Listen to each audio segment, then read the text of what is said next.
So this is the Ikea Klimpen drawer unit. It's usually like an add-on to some of the Ikea desk and office stuff, although in theory you could use this as a bedroom end table or something like that.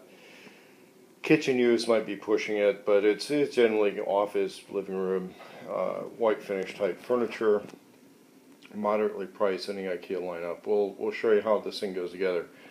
There are some differences on this. With a few things that are different from the traditional Ikea stuff, so pay attention. So this is the Ikea Klimpen. First thing we've done is laid out the parts, unpacked it, laid out the parts. Comes in a box about that size. One of the things I noticed is there's a lot of packing filler material, so you want to go through this and make sure you've gotten all of the pieces out of the box, and be kind of careful going through that, because if you just upend the box you might end up either losing or breaking something. This is the particle board, so you want to be relatively careful with it on assembly. There's a few parts that involve dowels, so I brought a couple of hammers. Most of the time on this I'm going to use the rubber face hammer. The only time you're going to use a metal face hammer on that is on the backs, and that's if you don't have the industrial stapler. Mine didn't come with me today, so we're doing this way. I'm going to use a screw gun on this, and this is a very powerful screw gun, so you need to be really light on the trigger with these things.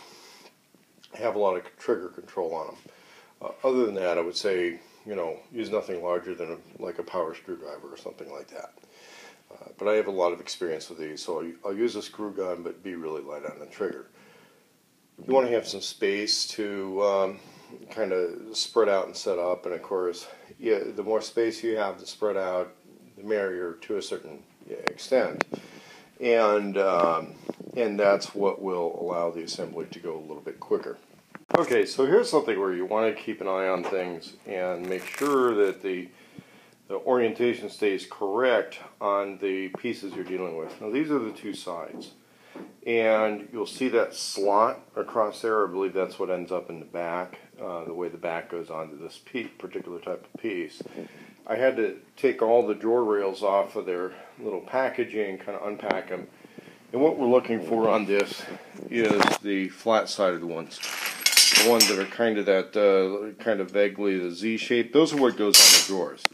The flat ones are what go here. And you'll see these holes are offset to each other. Okay?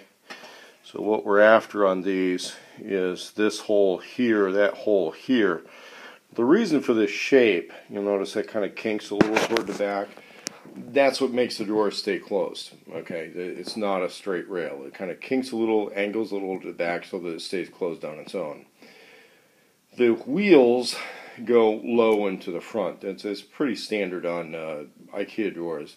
Now on the drawer part, on the rail part that's on the furniture, the wheel goes low into the front. On the actual drawers, the wheel goes to the rear. And so look at the picture and video here and get your idea of where the orientation is on that, because in the instructions it's not really as clear. Okay, it's not really clear in the instructions on page 2. So you could be following the instructions, think you're doing the right thing, and you're not. These secured in place, we're using the flathead screws so that there's nothing sticking up to interfere with the drawer. We'll start putting the sides in. Now this is going to hold kind of a thicker, harder piece for holding this in. So you'll see a slot right here. We're securing that piece in place. It's painted on both sides. Now this one, the orientation, you'll figure it out. I mean, once you look at it, there's only one way it's really going to go. We're using the little plastic turn locks. You really wouldn't do these with a power tool. I just use the flathead screwdriver on a Leatherman, made here in Portland, of course. As we get more progress on this, we'll be ready to put the top and the other side on here in just a few seconds. Unlike the thin cardboard backs, this uses a thicker piece of wood for the back that goes into the slot.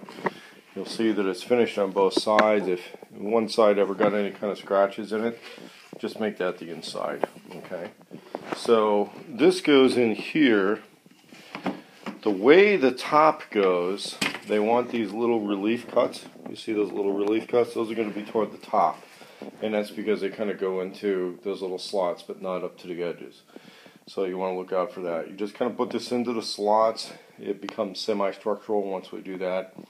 We're going to set the other piece on and secure the little turn locks. Now, this is a point where you want to be careful handling this, because when it's partially assembled and kind of getting moved around and having to bear weight without being fully assembled, that's when things could break. So be really careful handling it at this stage. So let's put together sideways again. Being relatively careful handling it.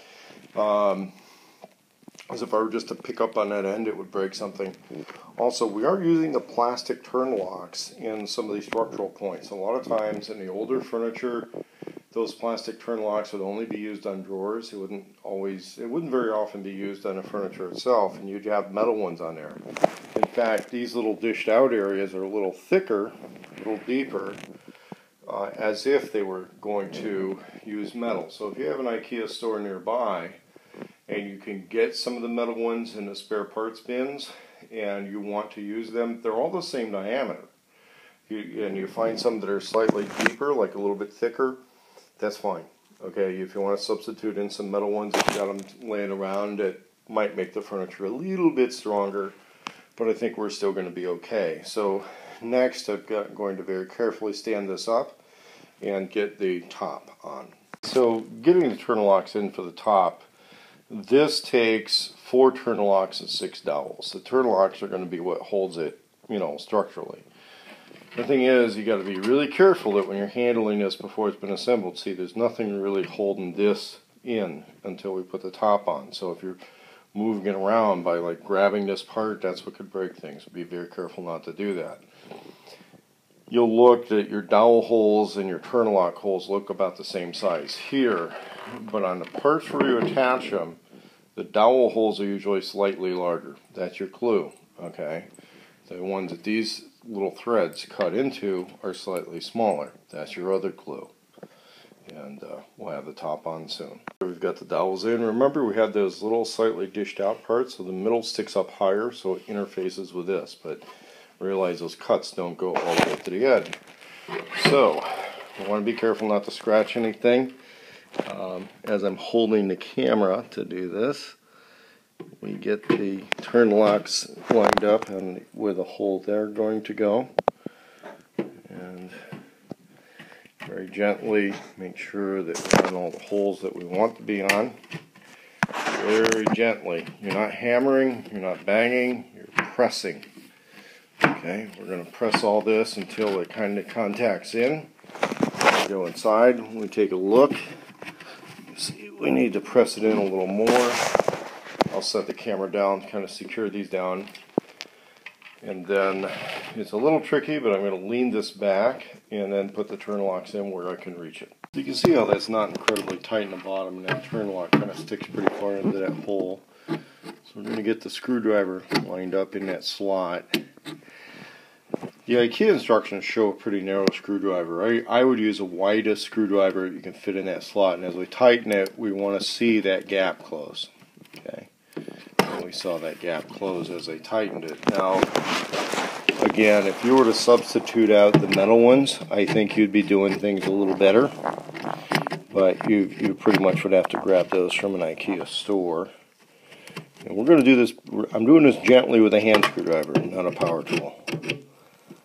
So, they're like a little notchy type thing in these, so when they tighten, you do it. You just don't want to overdo it because it's plastic, okay? It'll break on you. Now this thing is structurally much more sound, and we can kind of move it around with a little bit more confidence. And the next stage, of course, is getting the drawers together. Almost done. There's a box piece that goes around the bottom of these, so we're going to put that together and attach it to the bottom. That's what gives the bottom a little bit more integrity. And it's somewhat decorative. So we're putting the turn lock bases in here. We'll be attaching these as a box. You can see the instructions are fairly good with that. There's a point where you use that Allen wrench and the longer screws to hold the bottom on. And I'm going to show you a dirty little trick to that if you have power tools available. so with those longer screws all set, you can see how I've got them kind of set on tops of the holes that they're going to go into. What Ikea is going to do is they're going to give you this little Allen wrench here. If you have Allen head bits for a driver, that helps. If you don't, you can use a Torx. So like on this particular one, this one's a T25. And it might wear your bit out a little faster, but it gets the job done. And so you can do all these with the driver and save a lot of time over doing these by hand with an Allen wrench. With all those in, we can flip this back right side up, and it's probably going to be a whole lot stronger.